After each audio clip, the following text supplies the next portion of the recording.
Hello and welcome back to your own YouTube channel H for Hindi 121 जहाँ पर हम translation के थ्रू इंग्लिश को एंड टू एंड कवर करने की कोशिश करते हैं।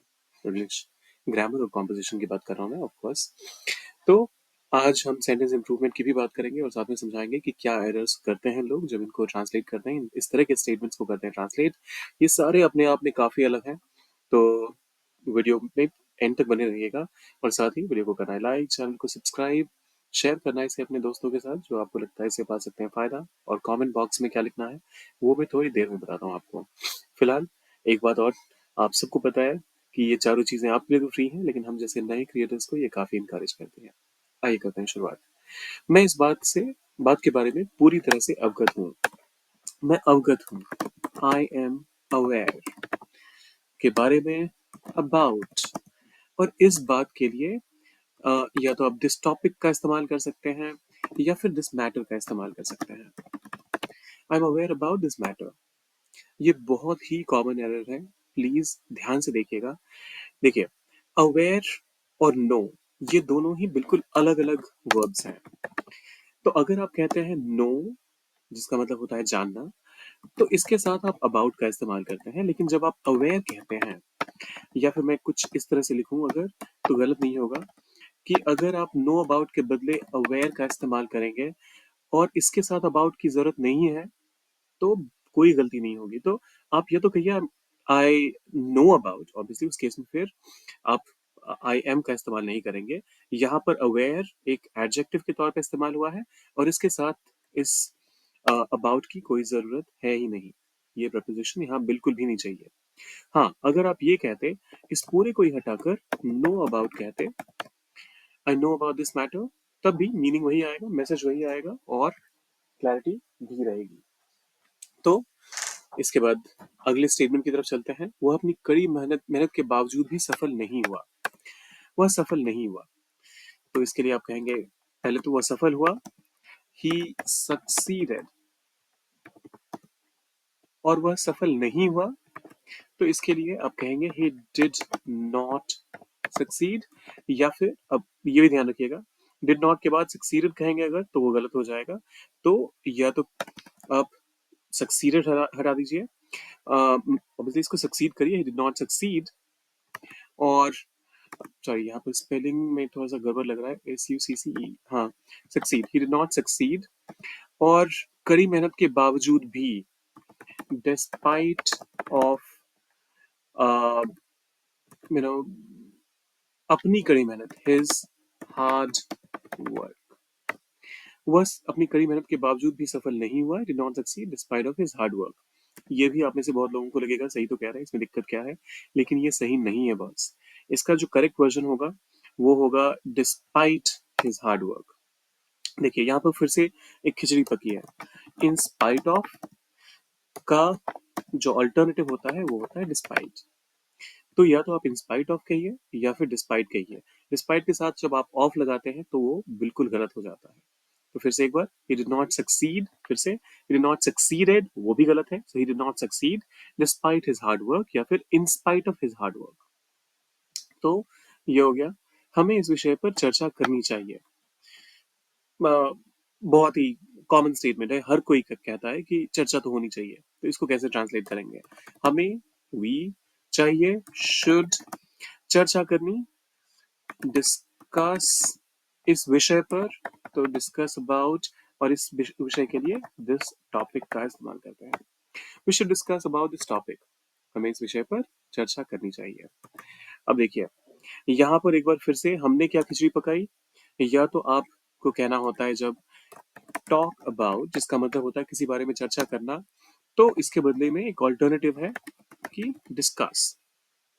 तो या तो आप कहिए टॉक अबाउट या फिर discuss this topic, we should discuss this topic. और ये भी एक खास बात सुन लीजिए, बहुत सारे लोग जो डिस्कस अबाउट का इस्तेमाल करते हैं, जैसे ही वो अबाउट को हटाते हैं स्टेटमेंट में से, उनको लगने लगता है यार अब तो कुछ बचा ही नहीं इसमें, कुछ मिस्टेक हो लग रही है, कुछ गड़बड़ लग रही है। लेकिन ऐसा नहीं है, डिस्कस के साथ अबाउट लगाने के बाद गड़बड़ थी, जिसको हमने अब फिक्स कर दिया है।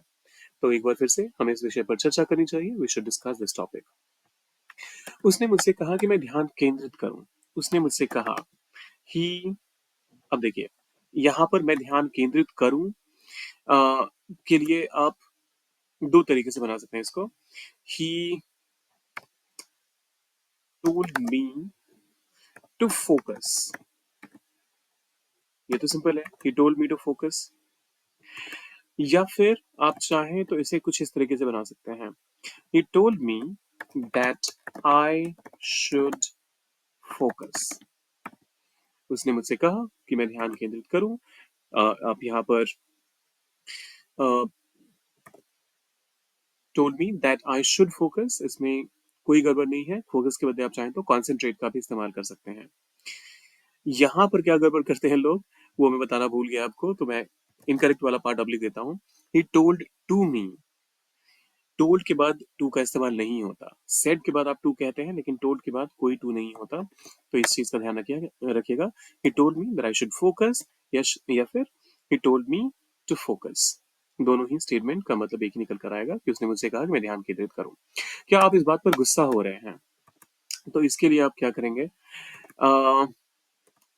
आप गुस्सा हो रहे हैं, यू आर गेटिंग, आप गुस्सा हो रहे हैं के लिए आप यू आर गेटिंग, देखिए देखिए एंग्री जो है एडजेक्टिव है, तो इस वजह से आप यहाँ पर यू आर एंग्रीइंग तो कह नहीं सकते, so you are getting angry, और यू आर गेटिंग एंग्री इस बात पर के लिए आप कहेंगे ऑन दिस,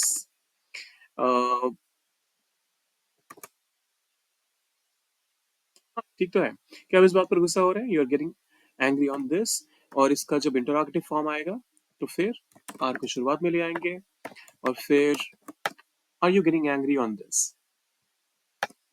सिंपल है ना।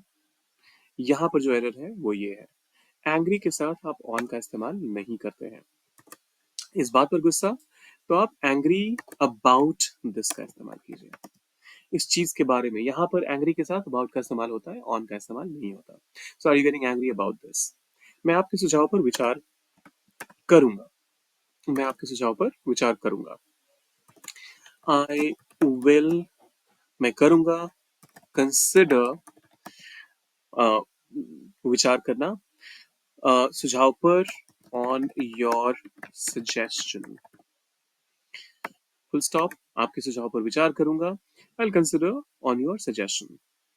देखिए, कंसिडर के बाद ऑन इंग्लिश में कहीं से भी सही नहीं है, हिंदी में आप बेशक कहते हैं कि मैं आपके सुझाव पर विचार करूंगा, लेकिन यहाँ ऑन की जरूरत नहीं है, ये बिल्कुल लिटरल ट्रांसलेशन जब आप करेंगे उसी केस में फिर ये ऑन आपको थोड़ा बहुत अप्रोप्रिएट लग सकता है, तो प्लीज कंसिडर के साथ कोई भी प्रोनाउन, सॉरी प्रेपोजिशन मत लगाइए, I will consider your suggestion, इतना काफी है। मुझे पता चला कि वह कहीं और है, मुझे पता चला, आई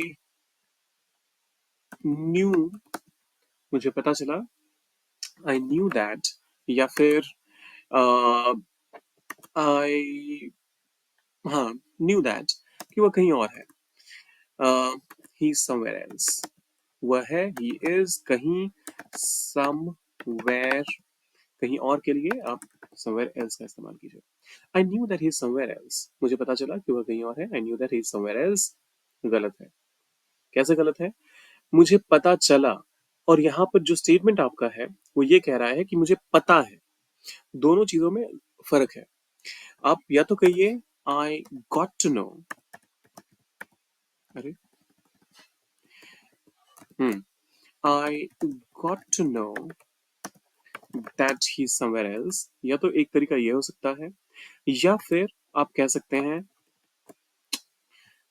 सॉरी ये कर्सर बहुत गेम्स खेल रहा है मेरे साथ, आई फाउंड आउट, मुझे पता चला, ही समवेयर एल्स, और इसके बीच में कंजंक्शन की जरूरत है, तो आपको यहाँ पर दैट का इस्तेमाल करना पड़ेगा, I found out that he somewhere else, I found out he somewhere else, ये अप्रोप्रिएट होगा क्योंकि दोनों ही अपने आप में कंप्लीट क्लॉजेस हैं, बिना कंजंक्शन के वो बिल्कुल सेंस नहीं बनाएगा।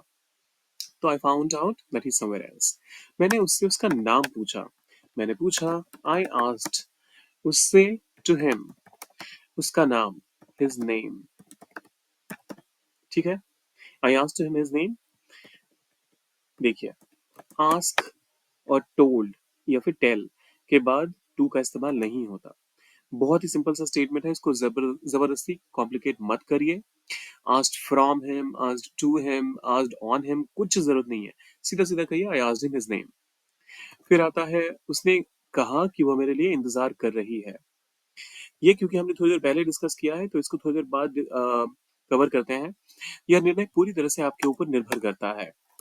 दिस निर्णय के लिए आप कहेंगे डिसीजन, DECISION, और इसके लिए प्लीज हंसिएगा मत, मैं अक्सर इसकी स्पेलिंग भूल जाता हूँ बिना बोले अगर लिखता हूँ तो।